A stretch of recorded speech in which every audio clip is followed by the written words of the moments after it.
The words lay dead on the page. Joshua stared at them, a knot of frustration tightening in his gut. His apartment, a mess of crumpled papers and empty coffee cups, mirrored the chaos in his mind.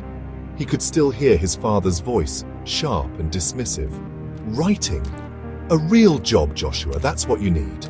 He slammed his laptop shut, the noise echoing in the silence of the room. Doubt gnawed at him. Was he chasing a futile dream?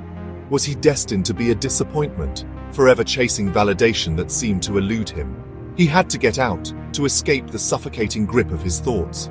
Chennai beckoned, its vibrant energy a stark contrast to the turmoil within him.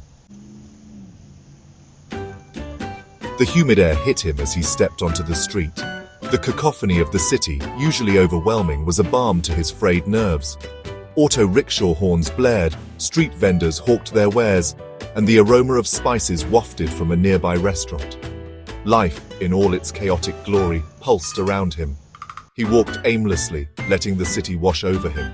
A chaiwala's calloused hands expertly poured steaming tea into small earthen cups.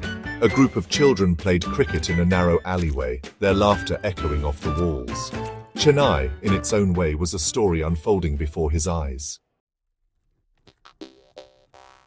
A man in a crisp suit, his face obscured by a wide-brimmed hat, stood out from the crowd. He seemed to be watching Joshua, his gaze lingering for a moment too long. Unease prickled at the edges of Joshua's awareness. He quickened his pace, his heart pounding a staccato rhythm against his ribs. He ducked into a small tea stall, seeking refuge in its familiar bustle. Two policemen sat at a nearby table, their conversation reaching him in snippets. Strange case. Missing person. No leads. Family distraught. Joshua couldn't shake off the feeling that he was being watched, the man in the hat a phantom haunting his steps. He found himself drawn to a park, its relative tranquility a welcome change. An old woman sat on a bench feeding pigeons, a serene smile on her wrinkled face. On another bench, a young woman sat sketching, her brow furrowed in concentration. He sat down on a nearby bench, drawn to the intensity of her focus. It's beautiful, isn't it? The way light and shadow play, the stories etched on every face. Her name was Anya, an artist, and her words sparked a flicker of recognition in Joshua. Don't let anyone dim your light. The world needs your stories. Later that evening, back in his apartment, a package arrived. Inside, nestled in soft velvet, was a beautifully crafted music box. It was old, antique, the silver tarnished with age. As he wound it up, a haunting melody filled the room, a melody strangely familiar, tugging at the edges of his memory. He turned it over in his hands, his fingers tracing the intricate carvings.